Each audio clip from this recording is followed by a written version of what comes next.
നിയമസഭാ തെരഞ്ഞെടുപ്പിലേറ്റ കനത്ത തിരിച്ചടിക്ക് പിന്നാലെ ചില നയങ്ങളിലും പ്രചരണ തന്ത്രങ്ങളിലും സംഭവിച്ച പാളിച്ചകൾ പരസ്യമായി സമ്മതിച്ച് CPM കേന്ദ്ര കമ്മിറ്റി അംഗവും മുൻ മന്ത്രിയുമായ പി രാജീവ്. തെരഞ്ഞെടുപ്പ് പ്രചരണത്തിൽ ഇടതുമുന്നണി പ്രധാനമായും ഉയർത്തിയ LDF അല്ലാതെ മറ്റാരുണ്ട് എന്ന മുദ്രാവാക്യം ജനങ്ങളിൽ വിപരീത ഫലമാണ് ഉണ്ടാക്കിയതെന്ന് അദ്ദേഹം തുറന്നു പറഞ്ഞു. മലപ്പുറത്ത് സംഘടിപ്പിച്ച EMS അനുസ്മരണ പരിപാടിയോടനുബന്ധിച്ച് നടന്ന നവോത്ഥാനം ജനാധിപത്യം വികസനം എന്ന ദേശീയ സെമിനാറിൽ സംസാരിക്കവെയാണ് പാർട്ടിയുടെ ആത്മപരിശോധന വിലയിരുത്തലുകൾ അദ്ദേഹം തുറന്നു പറഞ്ഞത്. അവസാന 5 വർഷങ്ങളിലെ വികസന പ്രവർത്തനങ്ങൾ തെരഞ്ഞെടുപ്പ് തോൽവിയെ മറികടക്കാൻ സഹായിക്കുമെന്ന അമിത ആത്മവിശ്വാസവും കൃത്യമായ സമയത്ത് നടപടികൾ കൈക്കൊള്ളുന്നതിൽ വന്ന കാലതാമസവുമാണ് ഇടതുപക്ഷത്തിന് തിരിച്ചടിയായതെന്ന് അദ്ദേഹം വ്യക്തമാക്കുകയും ചെയ്തു. LDF അല്ലാതെ മറ്റാരുണ്ട് എന്ന മുദ്രാവാക്യം ജനങ്ങൾക്കിടയിൽ തീർത്തും വിപരീത ഫലമാണ് ഉണ്ടാക്കിയതെന്ന് പി രാജീവ് ചൂണ്ടിക്കാണിച്ചു.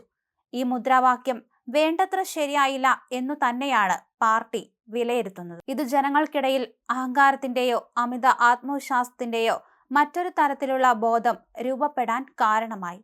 കമ്പ്യൂട്ടറിൽ ചെയ്യുന്നത് പോലെ സംഭവിച്ച തെറ്റുകളെ ഇനി അൺഡു ചെയ്യാൻ കഴിയില്ലെന്നും ഭാവിയിൽ ഇത്തരം സന്ദർഭങ്ങൾ കുറച്ചുകൂടി ശ്രദ്ധയോടെ കൈകാര്യം ചെയ്യുമെന്നും അദ്ദേഹം കൂട്ടിച്ചേർത്തു.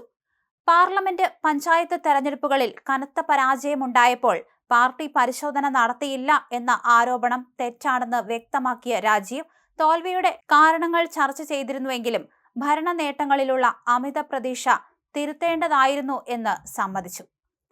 ശബരിമല വിഷയവുമായി ബന്ധപ്പെട്ട കേസിൽ കഴിഞ്ഞ സർക്കാർ ഉടനടി തന്നെ ശക്തമായ നടപടികൾ സ്വീകരിക്കണമായിരുന്നു. അവിടെ പാർട്ടിയുടെ സംഘടനാ സാങ്കേതികത്വങ്ങൾ നോക്കി സമയം കളയേണ്ടതില്ലായിരുന്നു എന്നും ഇപ്പോൾ പാർട്ടി തിരിച്ചറിഞ്ഞിട്ടുണ്ട്. ഇതിന് പുറമെ SNDP യോഗം ജനറൽ സെക്രട്ടറി വെള്ളാപ്പള്ളി നടേശന്റെ വിഷയത്തിലും ശക്തമായ നിലപാട് സ്വീകരിക്കുന്നതിൽ പാർട്ടിക്ക് വീഴ്ച പറ്റിയിട്ടുണ്ട്. ഭാവിയിൽ ഇത്തരം സമുദായ നേതാക്കളുടെ വിഷയങ്ങളിലും നയങ്ങളിലും എങ്ങനെ ഇടപെടണം എന്നതിനെക്കുറിച്ച് കൃത്യമായ ധാരണയുണ്ടാക്കേണ്ടതുണ്ട്. ഇന്നലകളുടെ തനി ആവർത്തനങ്ങൾ ഇന്നിന്റെ മാറുന്ന രാഷ്ട്രീയ പ്രശ്നങ്ങളെ അഭിസംബോധന ചെയ്യാനാകില്ലെന്ന് വ്യക്തമാക്കിയ രാജീവ്, കാലത്തിനനുസരിച്ചുള്ള പുതിയ സമരമുറകൾ പാർട്ടിക്ക് ആവശ്യമാണെന്ന് ഓർമ്മിപ്പിച്ചു. നിലവിലെ പ്രതിസന്ധി ഘട്ടത്തെ മറികടക്കണമെങ്കിൽ ഇന്നിന്റെ യാഥാർത്ഥ്യങ്ങളെ കൃത്യമായി മനസ്സിലാക്കി അതിനനുസരിച്ചുള്ള പുതിയ പ്രവർത്തന രൂപങ്ങൾ ആവിഷ്കരിച്ച് മുന്നോട്ടു പോകുന്ന പാർട്ടിയായി CPM മാറണമെന്നും അദ്ദേഹം ആവശ്യപ്പെട്ടു. എന്തായാലും നിയമസഭാ തെരഞ്ഞെടുപ്പിലെ കനത്ത തോൽവിക്ക് പിന്നാലെ CPM-നുള്ളിൽ ചേരിപ്പോരുകൾ രൂക്ഷമാകുന്ന സാഹചര്യമുണ്ട്.